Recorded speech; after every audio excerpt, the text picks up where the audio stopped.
Engkau Tuhan yang layak kami sembah. Engkau Tuhan yang layak kami puji.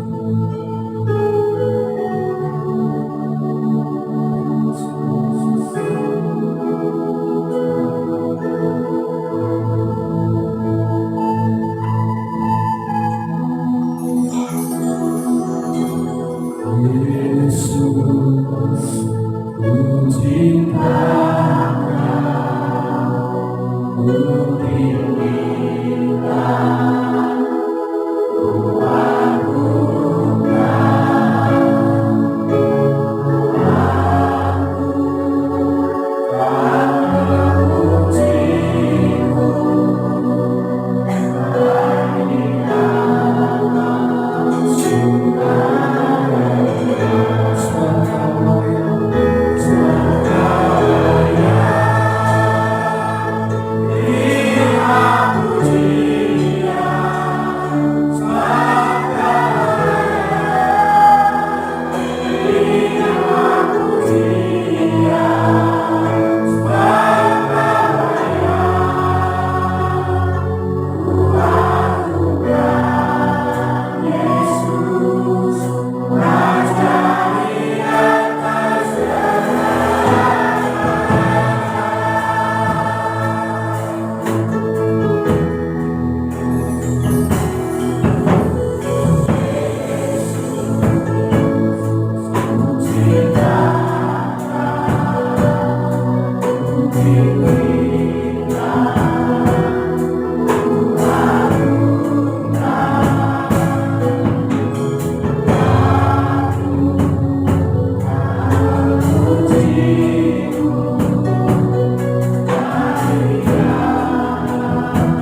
Engkau adalah Raja di atas segala raja.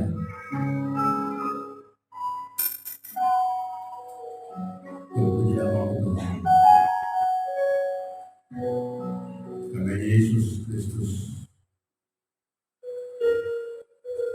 yang adalah Allah dan manusia sejati. Roh Kudus yang memberikan perhubungan, sukacita dan damai sejahtera bagi kita. Terima kasih Tuhan untuk kita yang luar biasa. Kamu akan menyampaikan isi hatiku.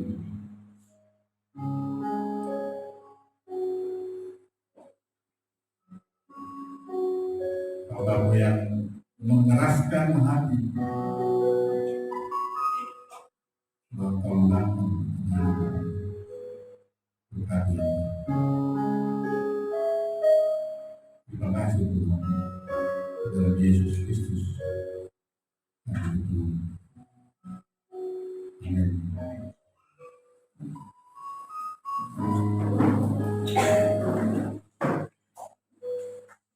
Shalom, saudara semua. Luar biasa, semuanya bergembira, bersukacita, dan bersemangat. Amin. Hari ini kita akan mendengarkan firman yang diambil dari Injil Markus pasal yang ke-10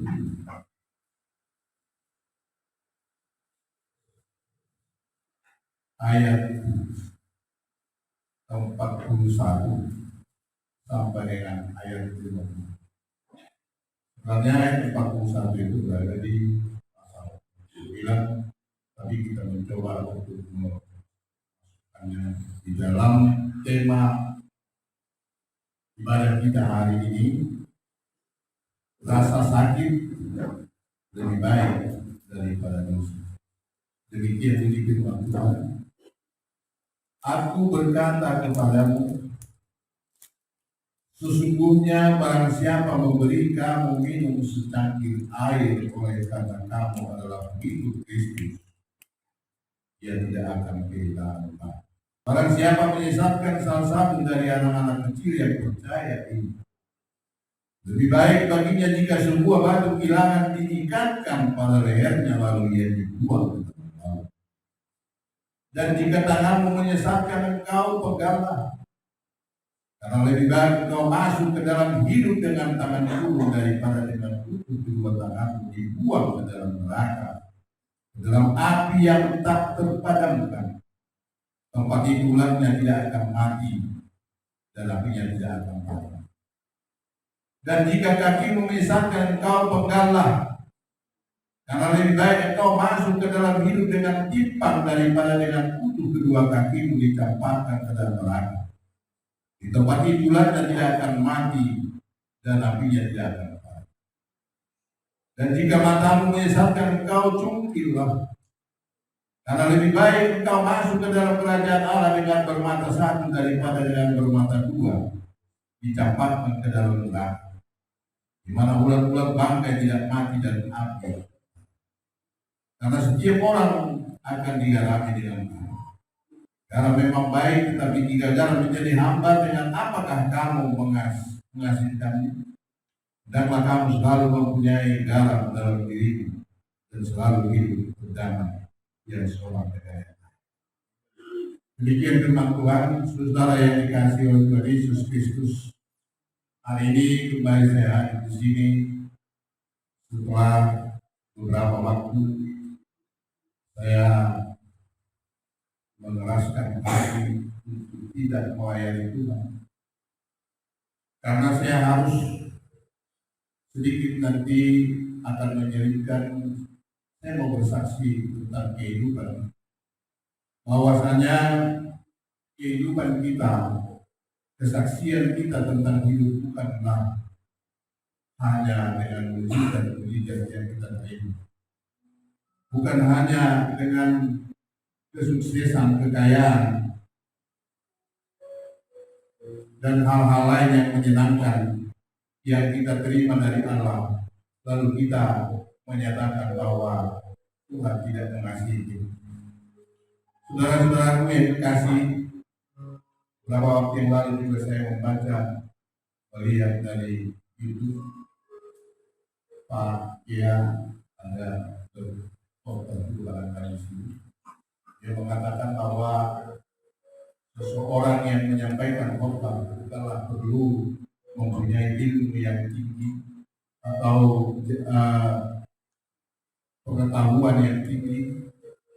Tetapi bagaimana kita mau memberikan, mengerti, menyampaikan firman itu dengan sungguh-sungguh dari hati, dan seperti apa kita mempelajari, membaca, dan menelaah apa yang kita.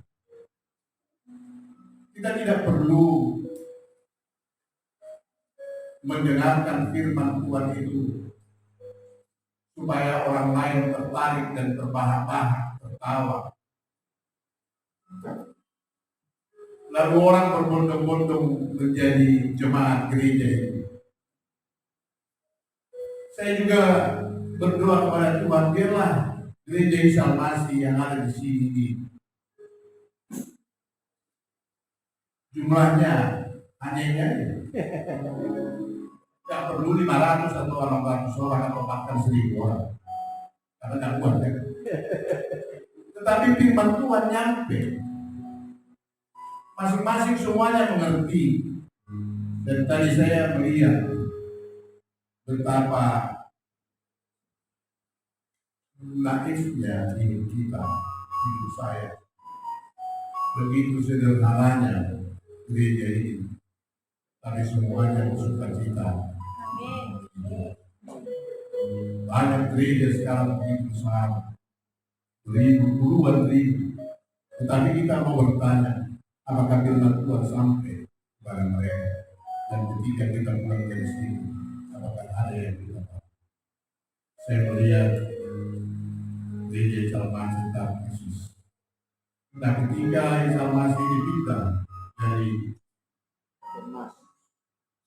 bagian emas ke tempat ini, apakah ada masalah dalam pergumulan di dalam gereja? Setiap tempat, bahkan ini tempat yang baru, punya pergumulan, punya permasalahan. Tetapi mari kita sampaikan kepada Tuhan bahwa di mana pun kita berada, bahwa semuanya ada permasalahan. Bapak Ibu Saudara yang dikasihi oleh Tuhan, merupakan suatu kehormatan dan kebahagiaan bagi orang Kristen bahwa mereka menjadi milik Kristus, yaitu bahwa mereka menggabungkan diri dengan Dia dan diakui oleh Dia. Mereka bekerja dan melayani keluarganya Dia. Demikian hubungan yang sangat erat sekali karena mereka menjadi anggota keluarga dan menjadi anggota tubuh.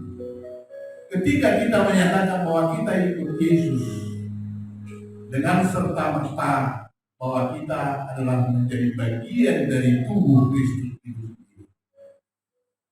Barangkali ketika kita diangkat oleh seorang konglomerat atau orang yang terkenal, orang yang punya jabatan tinggi, diangkat atau diundang ke dalam, masuk ke dalam satu keluarga itu, menjadi bagian dari keluarga itu sendiri, alangkah bahagianya kita. Semuanya tercukupkan, sandang, pangan, papan, dan segalanya. Apa yang ada dalam rumah itu, seperti apa kepada anak-anaknya sendiri, itu diberikan juga kepada kita. Kita senang gak? Bahagia gak? Bahagia, senang sekali. Tetapi ketika kita masuk ke dalam kerajaan Allah, ke dalam rumah tangga Allah, ke dalam rumah rumah Tuhan. Kita membayangkan di sana ada apa? Ada tertulis di depan sebelum kita masuk itulah saya. Mereka atau kita yang menjadi milik Kristus kadang-kala begitu mengalami kesulitan sehingga hanya dengan secangkir air dingin saja bisa melegakan, bisa memuaskan dahaga kita. Karena doa Bapa kami itu adalah doa yang bukan hanya diucapkan begitu saja. Berikanlah kami pada hari ini makanan kami yang secukupnya. Memberikan kelegaan kepada orang yang menderita karena Kristus adalah sesuatu perbuatan yang baik dan sangat dihargai. Kristus menerimanya dan kita tidak akan kehilangan upahnya. Saudaraku yang dikasihi dalam Yesus Kristus, kalau kita membaca firman ini, nanti bisa Bapak Ibu Saudara googling di YouTube atau di Google bahwa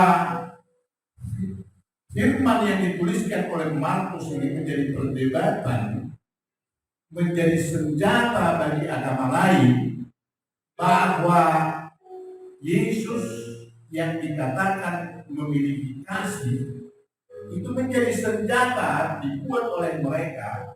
Katanya Yesus itu, Kristen itu adalah kasih. Tetapi kenapa tangan harus dipenggal? Kenapa kaki harus dipotong? Kenapa mata harus dicungkil? Nah, inilah yang mereka ambil, yang mereka adopsi menjadi suatu hukum yang terjadi di negara-negara yang mayoritas yang beragama seperti itu. Kalau mencuri, akan dipotong. Kalau melakukan dosa, maka dicuri dan lain sebagainya. Nah, sebelum kita meneruskan pembahasan ini, saya mau pastikan kepada kita semua, boleh lihat kiri kanan tasnya dengan senjata-senjata tajam.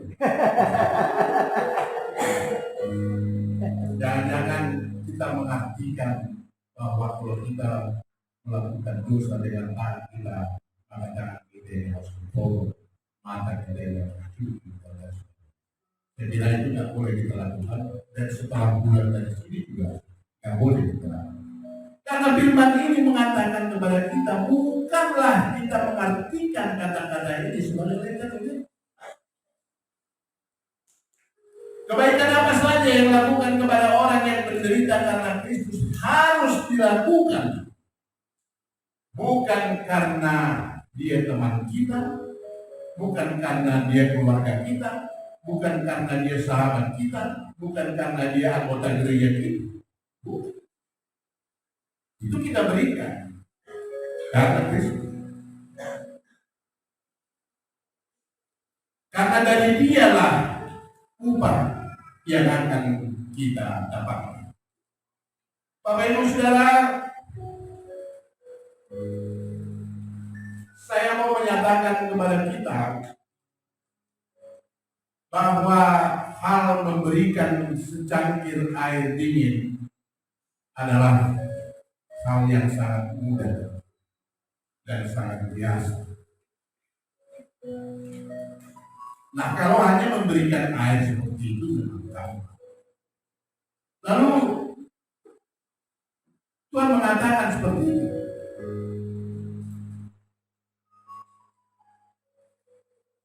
Kalau hanya kita mengartikan bahwa ketika ada orang yang membutuhkan pertolongan kita karena dia hanya haus,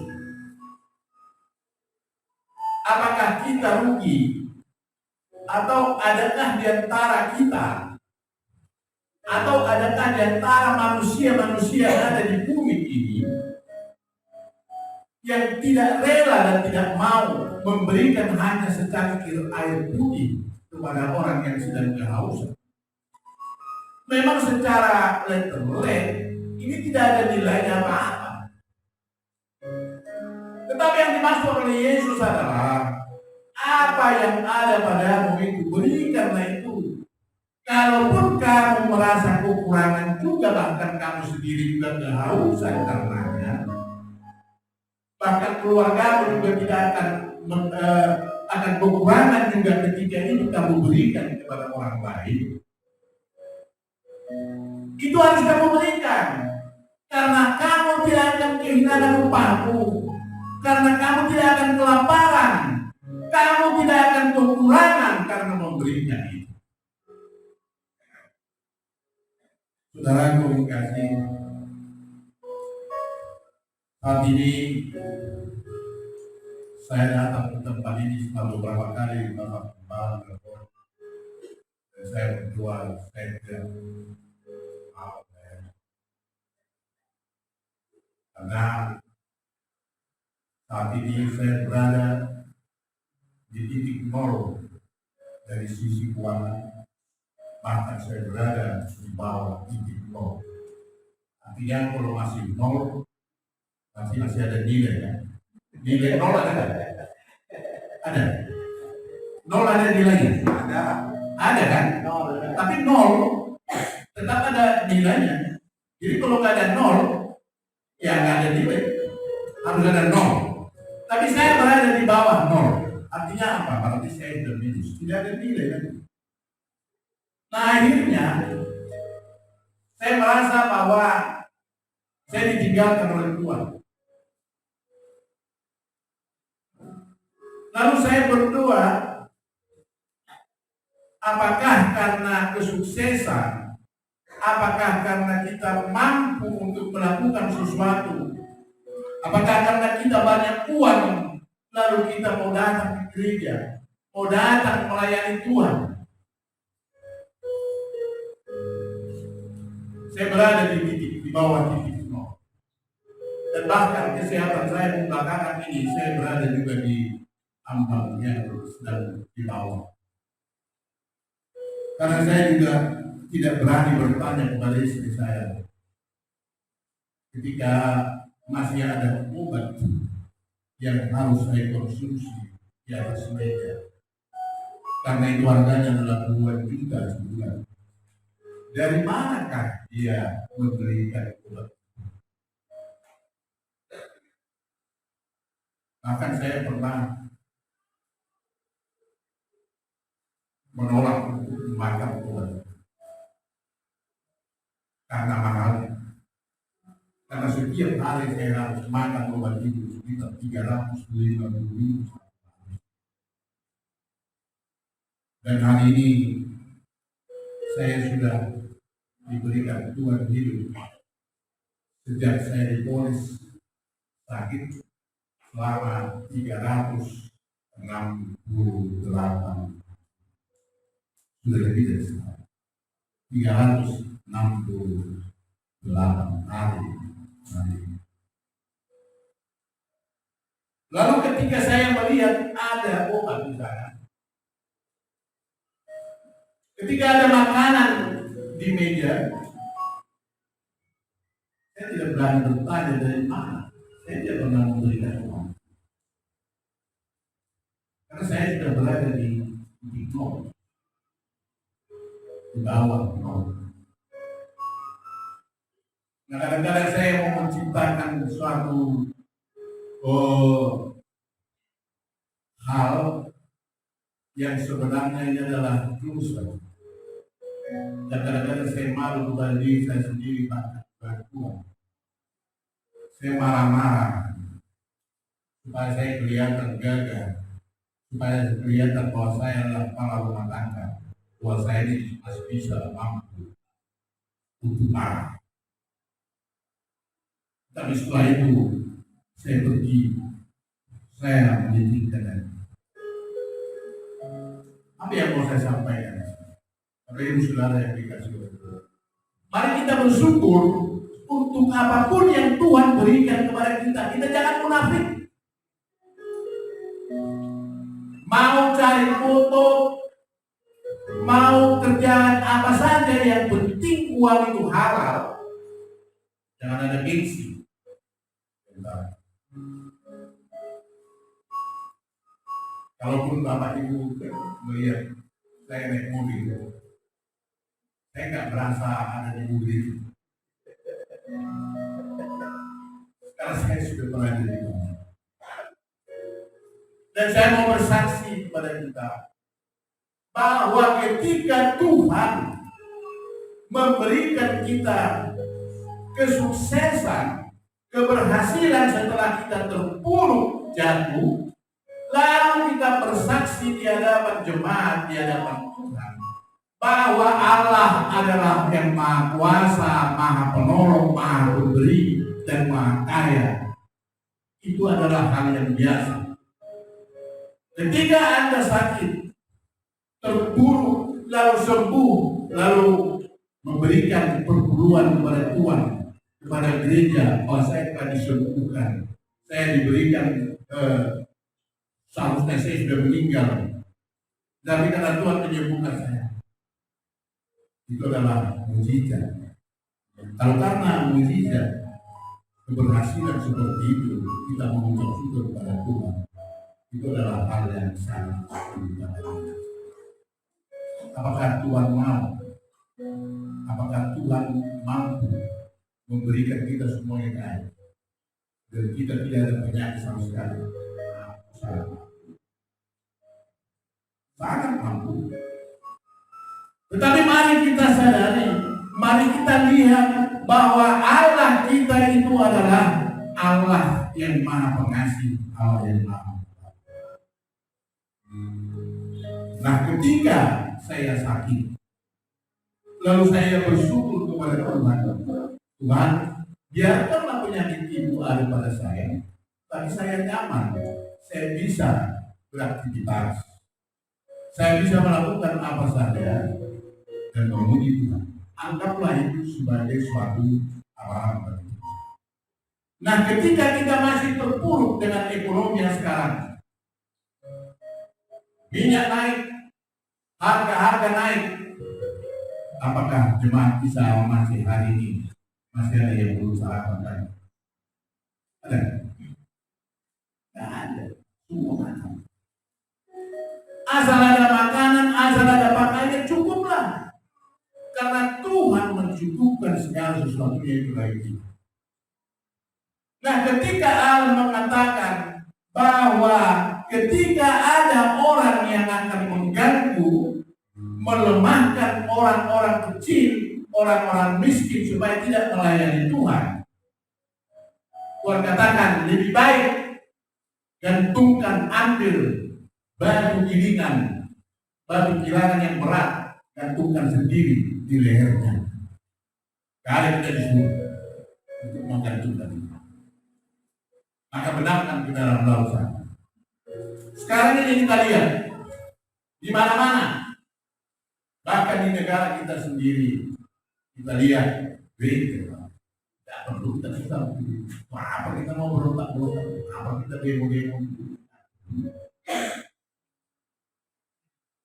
mau di lubang sumur pun Kristen memuji Tuhan. Justru kadang-kala Tuhan menyajikan seperti itu. Karena saya tahu sendiri, ketika bangunan gereja Cirebon itu terjadi pertengkaran antara majelis-majelis karena uang begitu banyak, ratusan miliar, sehingga pendetanya tidak berpikir di sana. Kenapa? Karena Tuhan. Nah, kadang-kala Tuhan mengizinkan kita beribadah di tempat-tempat yang kecil seperti itu, supaya kita lebih bisa memahami, lebih bisa menerima apa kata Tuhan. Tadi ketika kita bernyanyi, mengagungkan puji-pujian, kita berkeringat, dengan sendirinya kan kita merasa sehat. Saya merasa berkeringat. Nah itulah. Nah kalau sudah banyak, firman itu tidak akan sampai kepada kita. Nah artinya apa? Di dalam tema kita hari ini, rasa sakit lebih baik daripada dosa. Dosa itu sendiri adalah sangat dekat dengan kita. Artinya tubuh kita sendiri ini, diri kita sendiri ini yang menjadi dosa. Coba kita bayangkan, kalau yang kita kasihi menjadi dosa, suami kita, istri kita, anak kita, mertua kita, orang tua kita menjadi dosa bagi kita. Bisa bayangkan di mana kita posisi kita berada? Apakah kita memilih Kristus atau memilih keluarga ini? Maka Tuhan katakan, jika ada bagian tubuhmu, karena itu adalah bagian tubuh kita. Kita adalah satu bagian tubuh daripada Kristus. Tangan kaki itu adalah bagian tubuh kita. Jika ada bagian-bagian itu yang rusak, maka Tuhan katakan buanglah. Lebih baiklah kamu punya tangan satu daripada punya tangan dua, tapi dimasukkan ke dalam neraka, ulangnya tidak akan mati.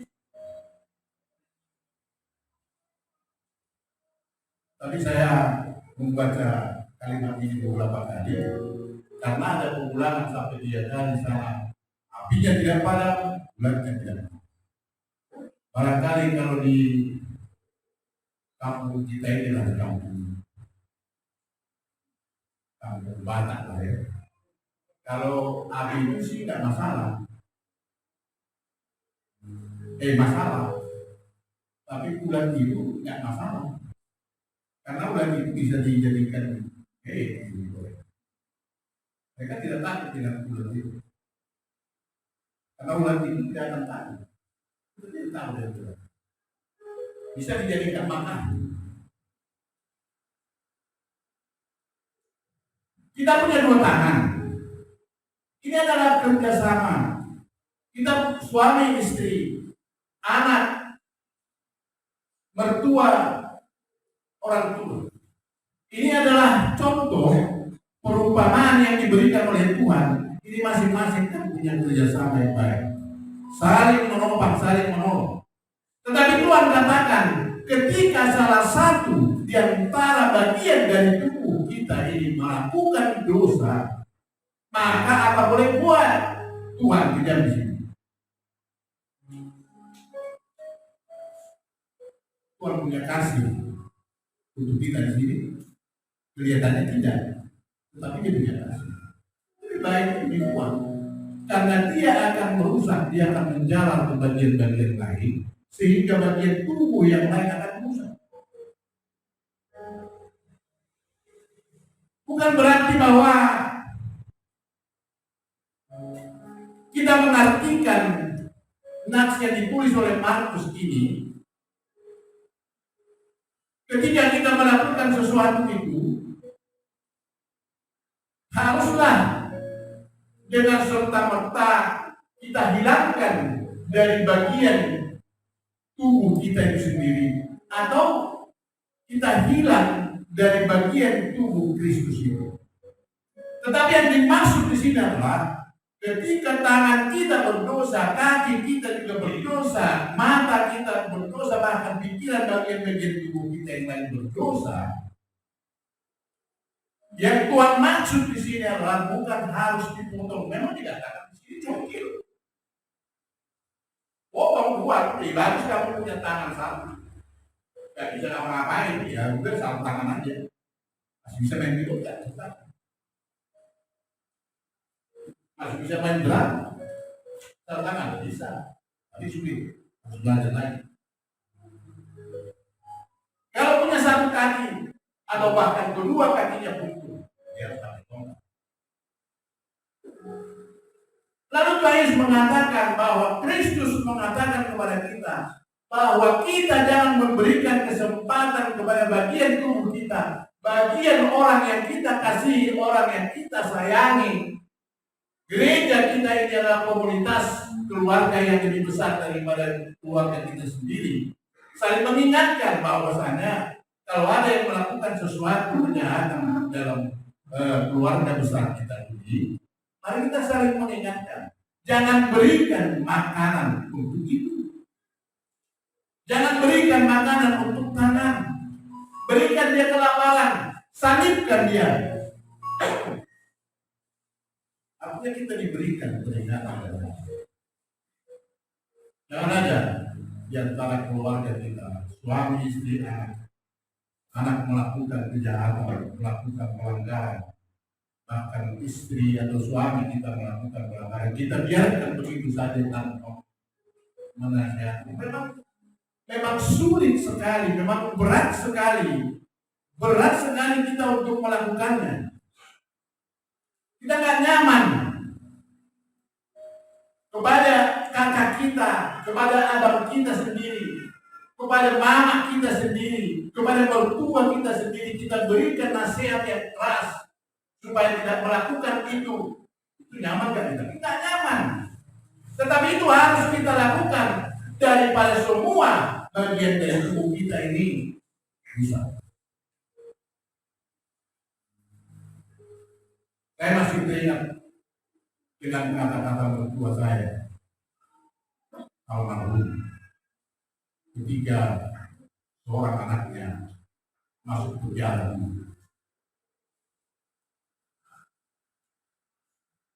Dan dia datang ke mertua saya yang adalah orang tuanya sendiri. Karena dia adalah orang yang paling kecil dan paling gontok. Dan kami semua anak-anak beliau pasti berpikir bahwa rumah ini akan diberikan kepada dia untuk menebus kesalahannya waktu dia di penjara. Kami sudah membicarakan hal aplikasinya karena dia. Tapi apa yang terjadi oleh kalimat ini yang tetap saya ingat dan saya catat di dalam hati saya. Inilah firman ini. Hal yang paling menyakitkan sekalipun harus kita lakukan demi firman ini. Matius juga menuliskan ini, tapi Markus lebih jelas. Apa kata Bapak mertua saya? Dia memberi jawaban pada hari yang ditentukan. Lebih baik satu orang mati. Ini nggak ada saya ulangi, nggak saya sampaikan. Boleh nanti ditanya pada yang bersangkutan. Lebih baik satu orang mati daripada 6 orang lagi menderita.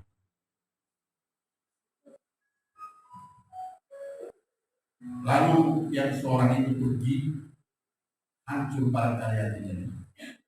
Tapi mungkin itulah yang menjadikan Tuhan untuk membuat dia, mendidik dia, menggarami dia dengan api, sehingga dia saat ini menjadi gembala di tempat itu. Tangan kembali.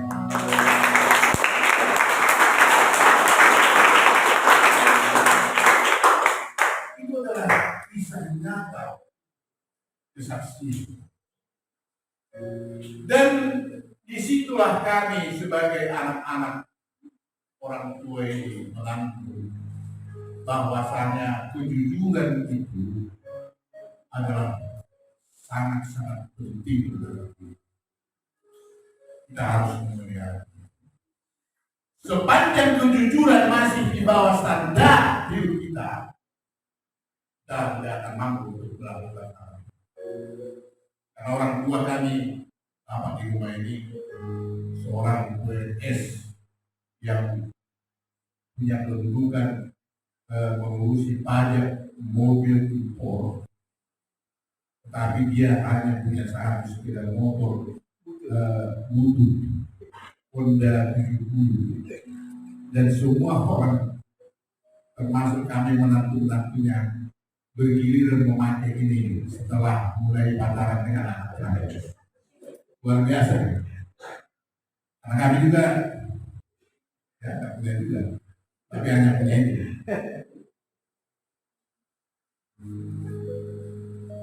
Kejujuran orang tua itu menghasilkan banyak hal. Tetapi pasti ada di bagian tubuh kita, bagian tubuh kita, keluarga kita, orang-orang yang kita kasihi, orang yang kita sayangi, pasti akan menyimpang dari bagian itu. Maka secara pelan-pelan Tuhan mengatakan bahwa itu adalah tugas kita untuk mendidik.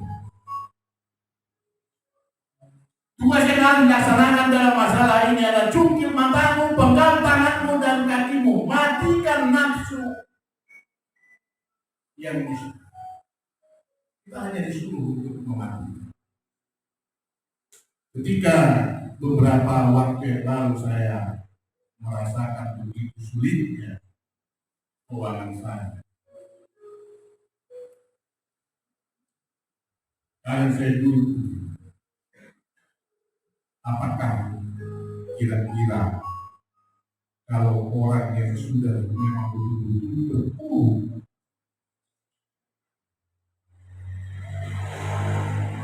sehingga dia bisa merencanakan suatu kejahatan,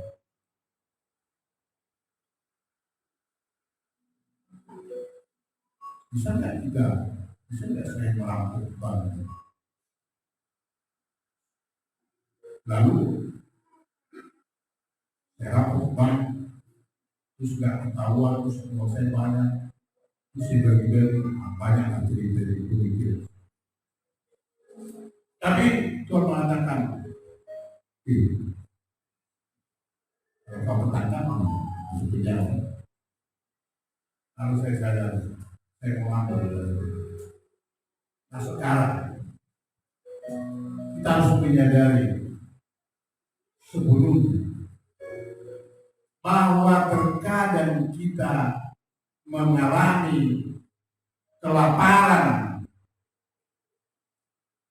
mengalami kesusahan yang luar biasa berat dalam hidup kita ini.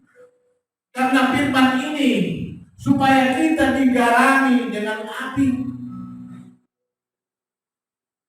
Kalau kita tidak digarami, kita akan dihidupkan oleh angin sepui-sepui sehingga kita akan jatuh dalam terus. Saya tidak malu menceritakan kepada kita.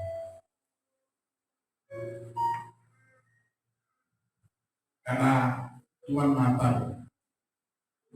Tetapi kalau kita hanya berpangku tangan, kita pura-pura setiap pagi kita berpakaian necis terus keluar, tak mana tak tahu, supaya kelihatan bahwa kita ini bekerja, supaya kelihatan bahwa kita punya bisnis. Tetapi ketika kita pulang juga tidak membawa apa-apa.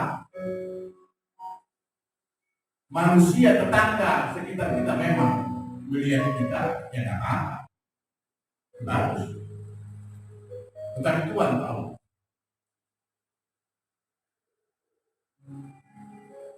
Makanya kesombongan, kemunafikan adalah hal yang dibutuhkan itu.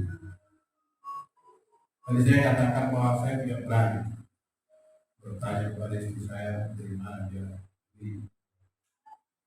mana dia bikin makan saya yang secara beralur. Karena dia memberi uang, makan saya.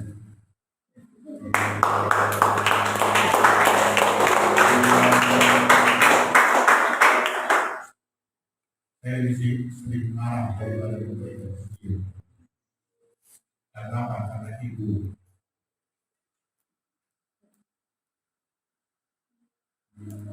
Jadi saya melihat di rumah, duduk di meja Islam ini, kadang-kadang saya menangis.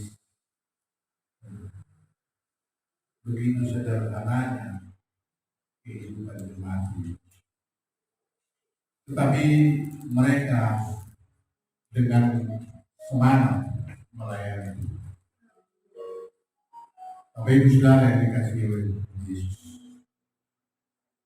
bahwa ketika kita beribadah tempat ini, bukan supaya kita kelihatan punya agama dan punya keyakinan, dan supaya kita di rumah juga jangan penuh. Saya yakin bahwa kita ini semua punya pekerjaan. Jangan kita datang ke tempat ini karena kita nggak punya kerjaan. Tapi karena Tuhan. Kalau tadi saya tadi dulu di bekas ini saya tahu mereka jawab saya sebagai terima kasih. Dan anak muda berbina semua sudah bisa melayani, dan orang yang setia jadi menikmati semua apa yang ada. Memang kita berdoa kalau kita masih panas-panas seperti ini, kita berdoa supaya Tuhan menyuruh orang lain, ya, bukan hanya memberikan secangkir air dingin, tetapi beberapa set air kondisir supaya kita tetapi ada juga hikmatnya seperti di keringat-keringat. Barangkali di Salmas ini seringkali saya lihat beberapa setelah selesai ibadah ada makan, ada apa, dan justru lebih sehat kita berkeringat baru ada makanan. Tidak. Bapak Ibu Saudara yang dikasihi oleh Tuhan Yesus, bahwa dalam setiap kehidupan kita mempunyai bagian-bagian tubuh daripada diri kita sendiri. Nah, kita diingatkan bahwasanya bagian-bagian tubuh itu semuanya mempunyai arti dan fungsinya masing-masing. Maka jangan kita berikan kesempatan bagi bagian tubuh mana saja pun untuk melakukan sesuatu yang tidak baik atau melakukan suatu dosa sehingga akan merusak bagian-bagian yang lain. Itu yang inti daripada kalimat ini, bahwasanya rasa sakit lebih baik daripada dosa. Kadang-kadang rasa sakit itu kita rasakan yang seperti saya katakan tadi, kita tidak merasa nyaman. Kita punya perasaan. Kadang-kadang kita menahan perasaan itu terhadap kita semua yang ada di sini. Jangankan terhadap kita semua yang ada di sini, terhadap diri kita sendiri, kepada istri kita sendiri, kepada suami kita sendiri, kepada anak kita sendiri. Tetapi saya yakin dan percaya kalau kita jujur dan tidak melakukan apa-apa, pasti kita punya keberanian untuk melakukan itu. Tetapi kalau kita misalnya pergi ke beras daging, kita juga kadang-kadang mengungkit sesuatu lalu kita masukkan. Lalu ketika ada warga jemaat di Salmas yang menulis seperti di peradilan itu, kita sendiri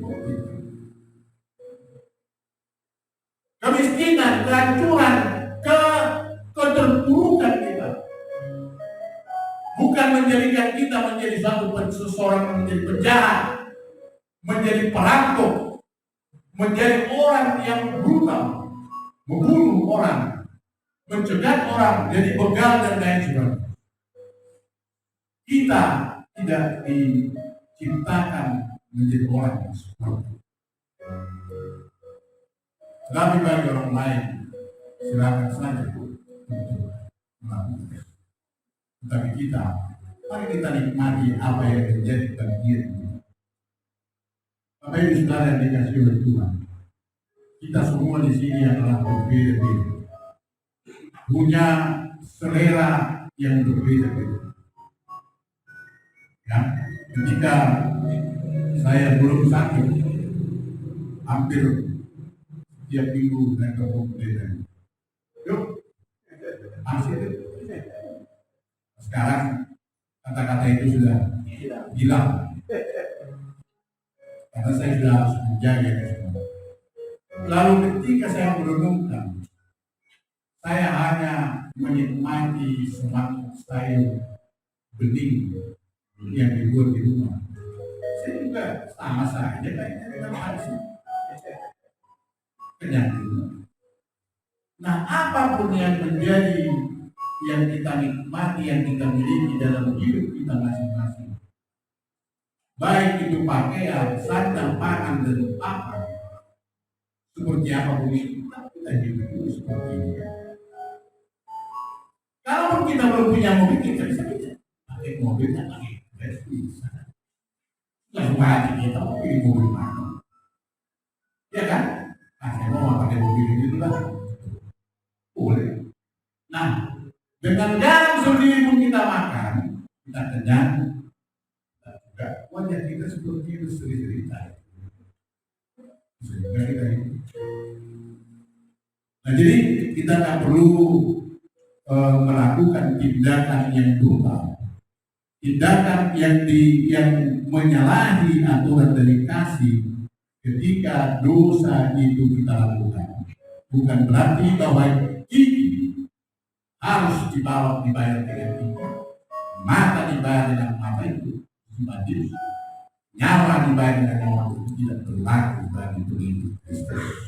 Tetapi ketika kau dijolimi, ketika kau dihina, dicaci maki, bahkan dipukuli, dilempar dengan batu, maka Tuhan mengatakan, lempar dia dengan pisau. Itulah kasih yang sesungguhnya bagi kita. Walaupun kita belum bisa melakukan itu secara baik, tapi memang Tuhan ini minimal untuk mengingatkan. Maka jika saat hari ini saya menyampaikan firman ini kurang begitu sempurna, mari kita menyempurnakan, membaca masing-masing dalam diri kita, dalam rumah kita buka di Google itu. Tapi di Google itu banyak hal yang akan merusak iman kita, karena di situ banyak sekali tafsiran-tafsiran yang berbeda-beda. Karena itulah kita harus menafsirkan firman Tuhan ini jangan terlalu liberal, terlalu bebas. Undanglah Roh Kudus untuk diri kita, bagaimana mengartikan firman Tuhan ini kita baca dari Alkitab ini. Kita baca sedikit demi sedikit, pasti kita akan mengerti. Nanti Google itu banyak sekali tafsir-tafsiran yang bisa menyelesaikan. Kira itu yang bisa dan kita sampaikan. Tuhanlah yang dipermuliakan dalam hidup kita. Terpujilah namanya. Amin.